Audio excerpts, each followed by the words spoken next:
Hello viewers, welcome to my channel. আশা করি সুপ্রিয় দর্শক আপনারা সকলেই ভালো আছেন। তো ভারতসহ বাংলাদেশের বিভিন্ন প্রান্তে কিন্তু লাউ চাষ হয়ে থাকে। তো লাউ চাষের সমস্যার সমাধানে আমি আবারও উপস্থিত হয়েছি সম্পূর্ণ একটি নতুন ভিডিওর সাথে। তো সুপ্রিয় দর্শক, আজকের ভিডিওটি হচ্ছে লাউ চাষে আমরা কী ধরনের রাসায়নিক সার ব্যবহার করব ও রাসায়নিক সার ব্যবহার করার নিয়ম, এবং লাউ গাছে যে বিভিন্ন ধরনের পোকার আক্রমণ হয়, কী ধরনের রাসায়নিক সার গাছের মধ্যে প্রয়োগ করলে গাছে পোকামাকড়ের আক্রমণ বা হাড় পোকার হাত থেকে রক্ষা পাওয়া যায়, সে বিষয়টি নিয়ে হচ্ছে আজকের এই ভিডিওটি। তার আগে যারা এখনও পর্যন্ত আমার এই আধুনিক কৃষি তথ্য ইউটিউব চ্যানেলটিকে সাবস্ক্রাইব করে নিন, প্লিজ সাবস্ক্রাইব করে নিন, কারণ আমার এই ইউটিউব চ্যানেলটিতে কৃষিকাজ সম্পর্কিত সমস্ত তথ্য ভিডিওর মাধ্যমে প্রোভাইড করা হয় বা তুলে ধরা হয়। তো চলো সুপ্রিয় দর্শক, সর্বপ্রথম আমরা রাসায়নিক সারের মধ্যে কি প্রয়োগ করব সেটা জেনে নিই। সর্বপ্রথম রাসায়নিক সারের সাথে যেটা প্রয়োগ করবেন সেটা হচ্ছে ইয়ারা, অর্থাৎ ইয়ারালি বা টোটোপিকট, যেটা হচ্ছে সম্পূর্ণরূপে ক্যালসিয়াম, যা গাছের বিভিন্ন ধরনের খাবারের ঘাটতিকে পূরণ করে থাকে এবং গাছকে সুস্থ ও স্বাভাবিক রাখতে সাহায্য করে। এরপরে সুপ্রিয় দর্শক, 2 নম্বরে যে সারটি প্রয়োগ করবেন রাসায়নিক সারটি, সেটার নাম হচ্ছে 10-26 ডিএপি বা সুফলা, যাই বলো না কেন, এই সারটা কিন্তু আমাদেরকে অবশ্যই লাউ গাছে প্রয়োগ করতে হবে। এই সারটা লাউ গাছে প্রয়োগ করার ফলে কিন্তু লাউ গাছের যে একটা চেহারা বা কোয়ালিটি রয়েছে, কোয়ালিটির সাথে সাথে গাছ দ্রুত বৃদ্ধি পায়। এরপরে সুপ্রিয় দর্শক বলে রাখি, গাছের মধ্যে যখন গাছে প্রথম খাবার দেবেন তখন কোনো প্রকার ইউরিয়া গাছের মধ্যে প্রয়োগ করবেন না। ইউরিয়া গাছের মধ্যে যদি প্রয়োগ করেন বা গাছকে যদি ছোটো থেকে ইউরিয়া দিয়ে থাকেন, তাহলে কিন্তু গাছের যে গোড়া রয়েছে সেই গোড়াটা পচে যাওয়ার সম্ভাবনা থাকে। এর জন্য আমি যে দুটো রাসায়নিক সারের কথা বললাম, যেটা ক্যালসিয়াম বা 10-26 ডিএপি সুফলা, এই দুটার পাশাপাশি কিন্তু বিভিন্ন ধরনের গাছের খাদ্য রয়েছে, সেগুলো চাইলে আপনি একসাথে প্রয়োগ করতে পারেন। তো সুপ্রিয় দর্শক, এরপরে 2 নম্বরে আমি যেটা দিয়ে থাকি গাছের মধ্যে, সেটা হচ্ছে নিম গোল্ড।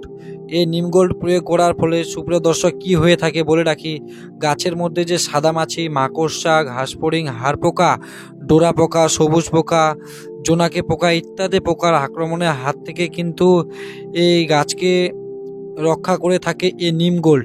এই নিম গোল্ড গাছে প্রয়োগ করার ফলে গাছ কিন্তু অনেকটা শক্তিশালী বা স্ট্রং হয়ে ওঠে। এরপরে বলে রাখি এই নিম গোল্ড গাছে প্রয়োগ করার পদ্ধতি। তো সুপ্রিয় দর্শক, এটা গাছ থেকে 4 আঙ্গুল বা 6 আঙ্গুল দূরত্বে বা রাসায়নিক সারের সাথেও প্রয়োগ করতে পারেন। এরপরে বলে রাখি এই নিম গোল্ড আমরা কোন কোন ফসলের মধ্যে প্রয়োগ করতে পারি, যেমন রয়েছে শসা, করলা, আলু, লাউ, ধান, গম, ফুলকপি, বাঁধাকপি, বেগুন, ঢেঁড়স ইত্যাদি, বা আপনি বিভিন্ন ধরনের যেই সবজি বা কৃষিকাজ করে থাকেন না কেন, সেই কৃষিকাজের ক্ষেত্রে কিন্তু আপনি এই নিম গোল্ড প্রয়োগ করতে পারেন। এবারে বলে রাখি রাসায়নিক সারটা কিভাবে প্রয়োগ করবেন গাছের মধ্যে। তো সুপ্রিয় দর্শক, গাছ থেকে 1 টাকর দূরত্বে বা 1 টাকর 4 আঙ্গুল দূরত্বে রাসায়নিক সার প্রয়োগ করবেন। গাছের চারিদিকে ভালো করে খোদাই করে সারটা দেওয়ার পরে ভালোভাবে গাছের মাটি দিয়ে দেবেন। মাটি দেওয়ার ফলে কী হয় সুপ্রিয় দর্শক, গাছের নতুন শেকড়ে জন্ম নেয় এবং গাছ দ্রুত খাওয়া শুরু করে দেয়। তো যাই হোক সুপ্রিয় দর্শক, গাছের গোড়ায় কখনোই ভুল করে রাসায়নিক সার প্রয়োগ করবেন না। গাছের গোড়ায় যদি রাসায়নিক সার প্রয়োগ করেন তাহলে কিন্তু গাছ গ্যারেন্টি 100% গাছ মারা যাবে। গাছের গোড়ায় রাসায়নিক সার প্রয়োগ করার ফলে গাছের যে খাবারের শেকড়গুলো রয়েছে, সেই শেকড়গুলো সহ গোড়া অবধি পচে যায়। তো গাছের মধ্যে কখনোই গাছের গোড়ায় বা গাছের পাশে সার প্রয়োগ করবেন না। গাছ থেকে 1 টাকর বা 1 হাত দূরত্বে সবসময় রাসায়নিক সার প্রয়োগ করবেন।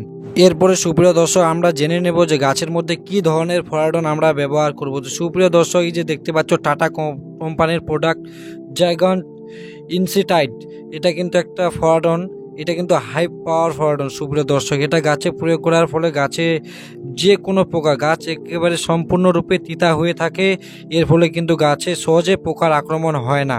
তো যাই হোক সুপ্রিয় দর্শক, প্রথমবার গাছে বা লাউ গাছের মধ্যে বা অন্যান্য গাছের মধ্যে যদি প্রয়োগ করেন, যেমন শসা গাছ, ঝিঙ্গে ইত্যাদি গাছের মধ্যে প্রয়োগ করলে প্রথমে একটু দামি বা হাই কোয়ালিটির ফরাডন ব্যবহার করবেন। এর ফলে কিন্তু গাছে ক্ষয়ক্ষতি হওয়ার সম্ভাবনা বা পোকার আক্রমণ কম হয়ে থাকে। তো সুপ্রিয় দর্শক, এবারে বলে রাখি আমরা কি ধরনের জৈব সার গাছের মধ্যে প্রয়োগ করতে পারি। যেমন রয়েছে গাছের পচা পাতা, গরু, ছাগল, মুরগির পচা মল, কলা গাছের পচা অংশ, বিভিন্ন ধরনের শাকসবজির অবশিষ্ট অংশ। এছাড়াও মার্কেট থেকে বিভিন্ন ধরনের জৈব সার কিনতে পাওয়া যায়, সেগুলো গাছে প্রয়োগ করতে পারেন।